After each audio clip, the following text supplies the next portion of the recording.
We start the next subject, the new subject, new semester, new subject, that is machine design. So let us learn machine design, what it is all about. Sometimes back we had a brief discussion about what the subject consists of, what it means, what is comprised of this design, and now we are going to talk about something more, starting from the fundamentals or the basics. So what is a machine design activity? We'll start from there. Maybe you can write down few lines. Machine design, you can write down, machine design is an activity of creating new and better machines. It is an activity of creating new and better machines or equipments, or improving the existing ones,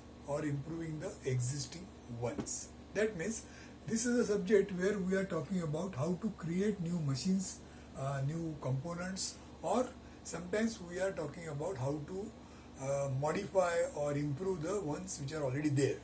A machine which is already there, how can you improve it for improving its performance, its efficiency, its output and its features, something like that. Even individual components also sometimes we have to either design fresh or you have to make them modification of the existing ones for improvement in the performance. So that is the entire activity that is all about, which is called as a design activity, which is basically a creation kind of activity most of the times. Now let's write down few general considerations in the design. So I'll just write down general considerations in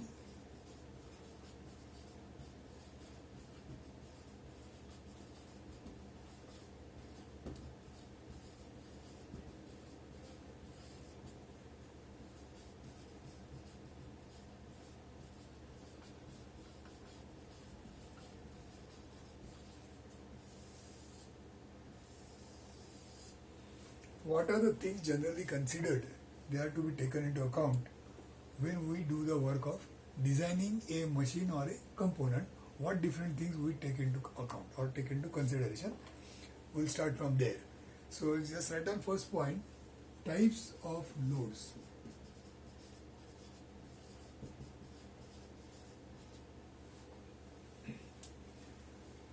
So whenever a task is given to design a machine or a component or some such design activity, when it is thrown open, that time what we do is we start with why this particular machine is required to be made.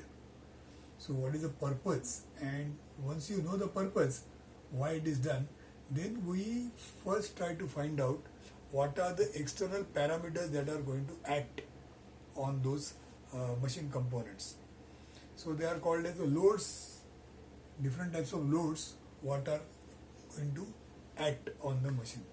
So types of loads, and then because of loads stresses will come.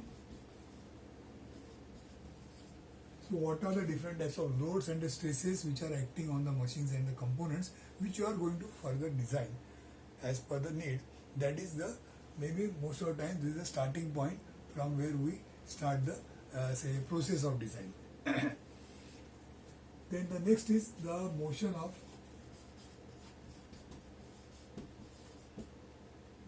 machine parts, and sometimes even you can also call this as kinematics.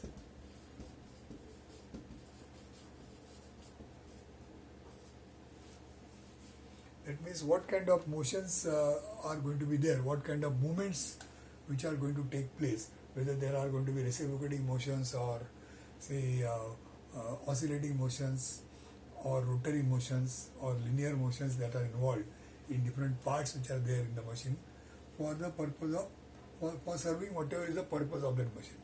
So you have to also think of what kind of movements that are involved in the different parts of the machine.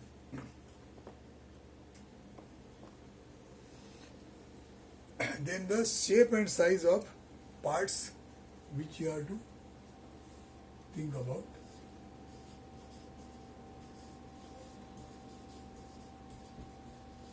Calculate shape and size of parts considering standardization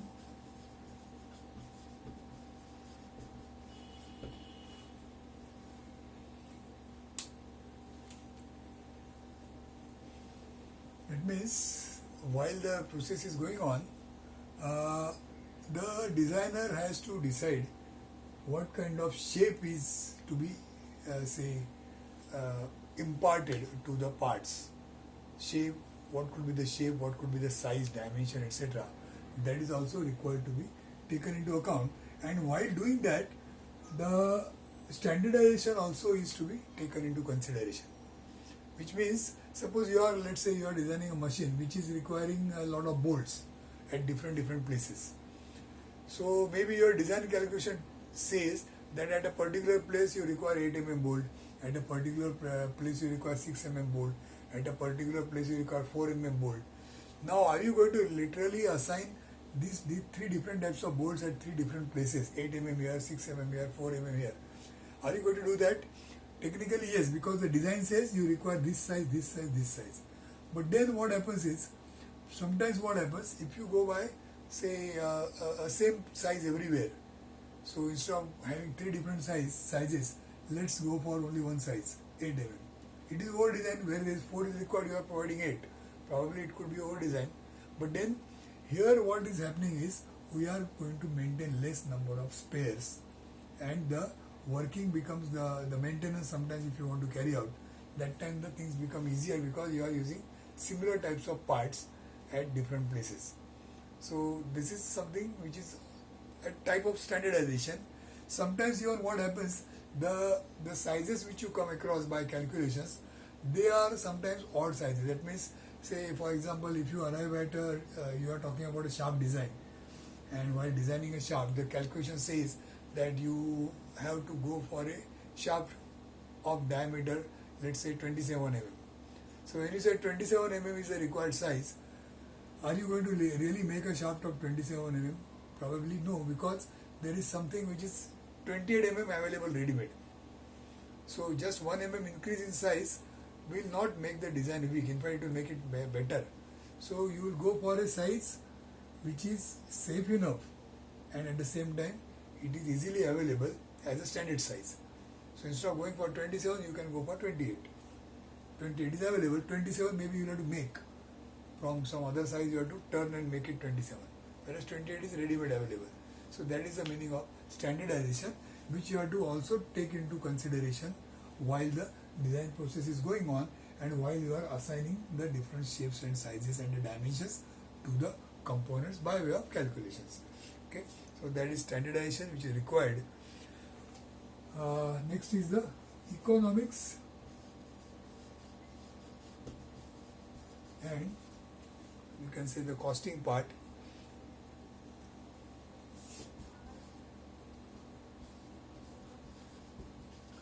Economics, cost of manufacturing. Then you can also see say number of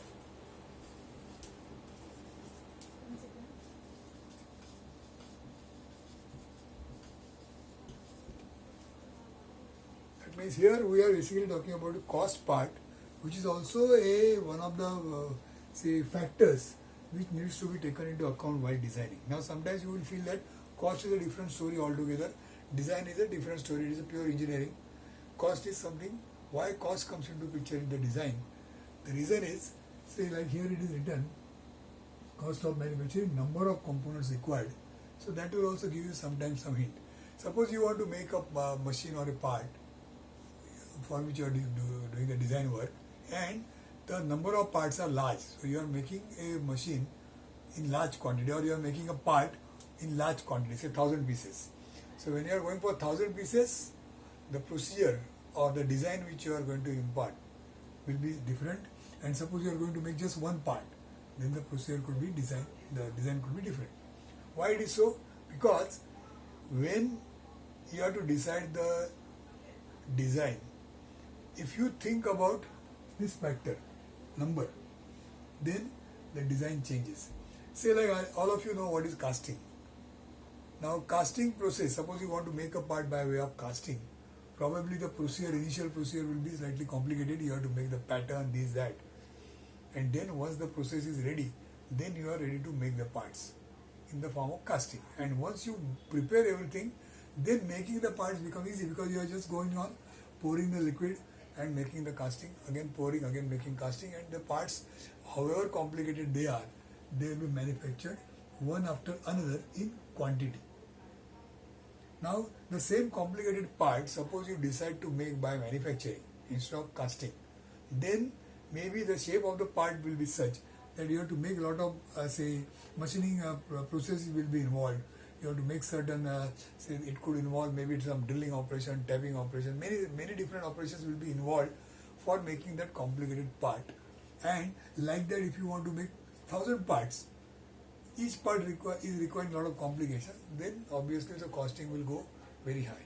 So making 1,000 parts with a complicated process, it will take not only time but even the cost. So in this case, if you make it by casting, the number of parts, it is easy to make whatever is the quantity. So the design will decide whether the quantity is large or whether the quantity is small. If the part is very simple, is just one, you want to make just one part, probably in that case you might think of some such process where you can make the parts. I'll just give you one simple example. Suppose you want to make a part like this.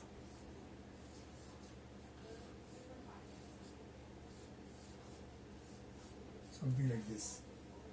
You want to make this part. Now you will ask, for making this part, what is the quantity you require? Are you going to make this part in a quantity, say 1,000 pieces, many number of pieces, or just one, or just two? So if you are going to make just one or two pieces, then casting could be not correct process, because casting will require lot of preparations of pattern, this, that, and then after that you are just going to make two parts, then it is not viable. In that case, what you can do here is, then you can make this in three parts. So maybe this is one plate, this is another plate, here you will do welding. So these three plates are connected to each other to make this part, if you are going to make it as a, say, less number of parts, one or two or three parts. But if you are going to make 1,000 parts, and if you are trying to apply this method, then again it will be very, very tedious work. In which case what you will do is, you will go for making a casting of this shape, and then once you make the casting, then you can just go on pouring the metal and making the 1,000 number of parts by way of casting. So we have taken into account how many parts are required. Accordingly, the economics will change, the costing will change. Therefore, design will take into account the number of parts, and that will decide the cost. Then the next criteria is safety consideration.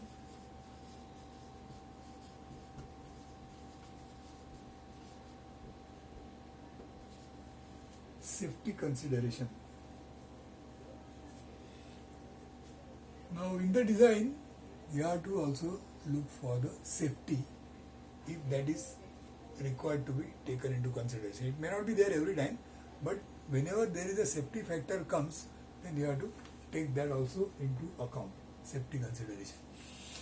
Now what it means is, say for example you are designing a lift, elevator. So when elevator is to be designed, it is used for the purpose of travel. Let's say people are climbing, instead of climbing the staircase, people are traveling upwards through the lifts, maybe 20 floors, whatever. So that time when you are carrying human beings, then it is a matter of safety. So whatever cables, etc., what you are going to use for lifting the cabin of a lift, which is having some 7-8 people standing inside. So the cable which you are going to design at that time should have a factor of safety. Now we will learn this concept, factor of safety, what it is. So the safety factor which you are going to apply there while designing should be high, should be such that the whole system is going to be much safer, so that no accidents will take place and everything will go smooth. So we take into account the safety into consideration while designing, and accordingly the dimensions of the parts, they will be decided considering the safety. So this is also one more aspect you have to think over. Then the workshop facility available.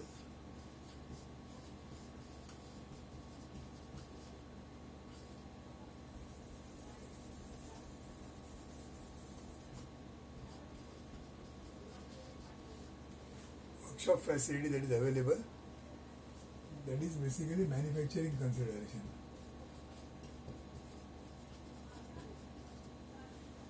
That means when you are going to decide the design of a component, getting the dimensions is one part, that is the calculations part. But at the same time, the part which you are going to make, or the part which you are designed, that is to be made. So you have to think about how you are going to make that part after the design is complete. Where are you going to make that part? Are you going to make that part in your own workshop, or you are going to send that drawings somewhere else where their facility is available, and those people will manufacture those parts and give it back to you, whether it is like this or what. So depending on the workshop facility available, you have to decide the design. So while designing, you have to take that also into consideration. Sometimes some parts you can make by, let's say, lathe machine, some parts you can make by, say, drilling shaping machine.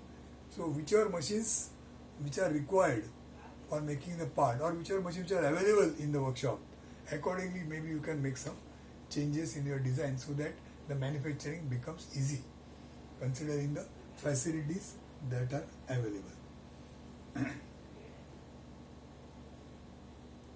Just at this stage, I'll give you one small, you can say quiz.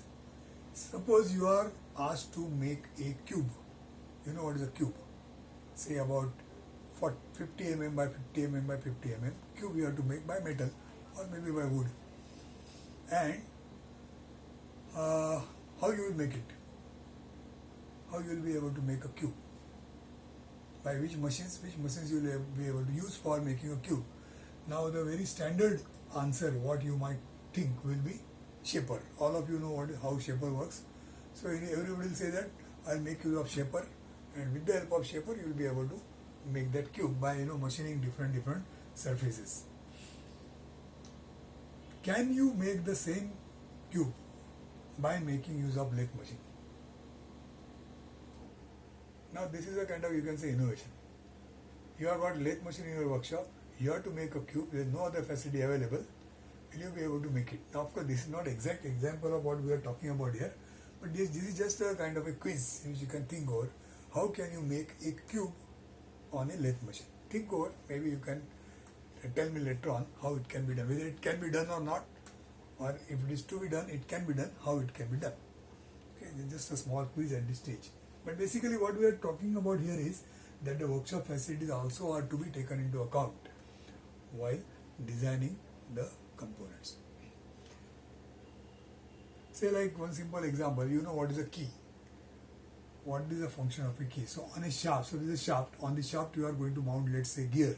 So this gear is to be fixed to the shaft, for which you are making a keyway here, a keyway in the gear, and then between the two you are putting a key, and then both the things rotate at a time. All of you know that. Now suppose in your workshop, you are going to make it in your workshop, and in your workshop there is no facility for making a keyway. Then what you will do? Here in the design, if everything otherwise is okay, maybe you can think of using a cylindrical key. You know what is a cylindrical key? Normally the key is of a rectangular cross section.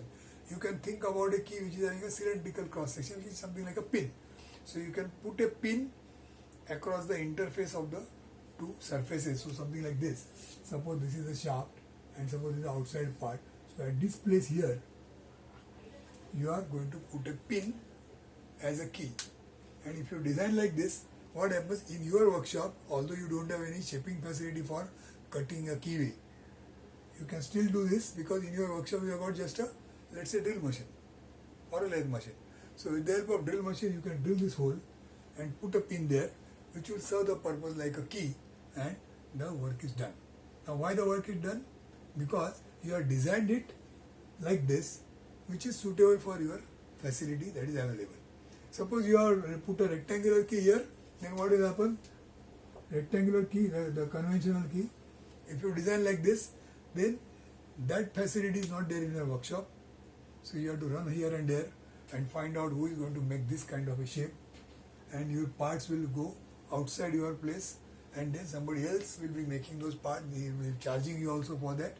Then there will be some time wasted in bringing those parts, etc. So everything changes just because the shape of the key you are decided to be like this. So that means the design also involves workshop facility.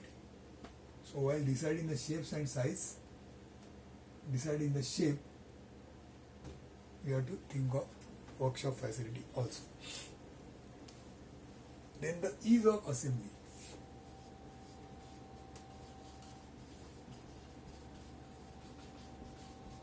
Even the maintenance. First we'll talk about ease of assembly. Ease of assembly of components. Now what this means? While designing, as we have just now seen earlier, designing action is a creative action. So that means you are doing it something new.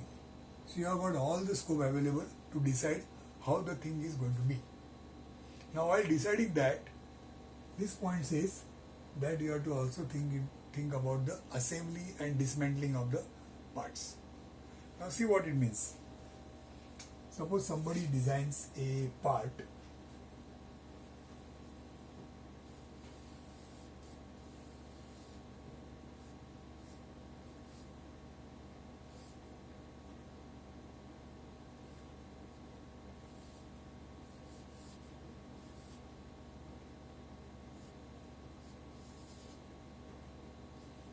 something like this. This is one part, another part. There is a space here, and then you expect for your function, you expect a bolt here for some purpose. Your requirement is such that you are decided the design like this, that this component is fitted to this component with the help of this kind of arrangement, where you can do some kind of a nut bolting and these two parts can be fitted. Quite nice, everything is very, very, as per the method. How nut bolt is used? Nut bolt is used just like this for clamping the two parts. So the facility is given. The shape, size, everything is given. The dimension also is found out, how much it is required, etc. Now see what will happen. Although the designer says it is like this, and suppose this part is made, because when you make a part,